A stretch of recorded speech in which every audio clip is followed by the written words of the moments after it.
আচারীয় যদি অতি দুরাচারী ব্যক্তি যদি নামের মধ্যে ডুব দিতে পারে, তাহলে আপনিও সমস্ত পাপ তাপ চলে গিয়ে আপনিও পরম বৈষ্ণবে পরম সাধুতে রূপান্তরিত হবে। আচ্ছা, পাপিষ্ঠ জগাই মাদা,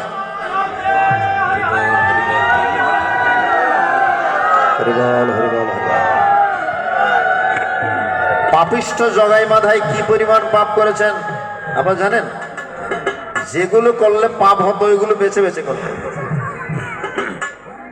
তো গৌরাঙ্গ মহাপ্রভু নিত্যানন্দ প্রভুর কৃপায় যখন মুক্তি লাভ করেছিলেন, পাপিষ্ঠ জগাই মাধায় বৈষ্ণবে রূপান্তরিত হয়েছে।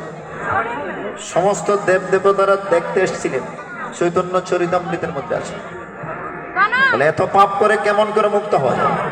একটু নাম নিয়ে মুক্ত হওয়া যায়।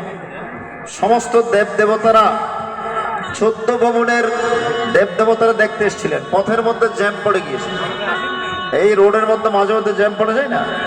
সবাই যখন নিজ নিজ বাহন নিয়ে আসছে, পথের মধ্যে জ্যাম পড়ে গিয়েছে। তো যমরাজও দেখতে আসছে পাপিষ্ঠ জগাই মাধায় এত পাপ করে কিভাবে মুক্ত হওয়া যায়। তো যমরাজের বাহন কি? মহিষ। মহিষ নাকি? হরি বল। তো জ্যামের মধ্যে চিত্রগুপ্তকে জিজ্ঞেস করছে, আচ্ছা চিত্রগুপ্ত বলো দেখি, পাপিষ্ঠ জগাই মাধায় কি পরিমাণ পাপ করেছে? প্রভু আর বলে লাভ নাই, সমস্ত কষ্ট বিফল হয়ে গিয়েছে।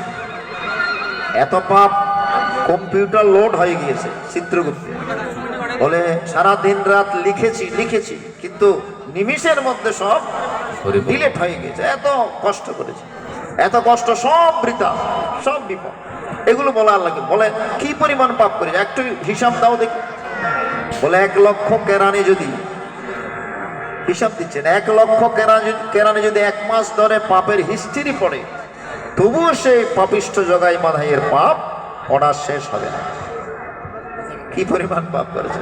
এত পাপ করো কেমন করে মুক্তি লাভ করলো? গীতার মধ্যে ভগবান বলে দিয়েছেন, অত্যন্ত দুরাচারী ব্যক্তি যদি নামের মধ্যে ডুব দিতে পারে, তাহলে তারাও সাধুতে রূপান্তরিত হবে। এই জন্য শ্রী শ্রী রাম ঠাকুর বললেন, নামই সত্য, নামই কৈবল্য। কৈবল্য মানে মুক্তি। একমাত্র নামই সত্য, নামই কৈবল্য।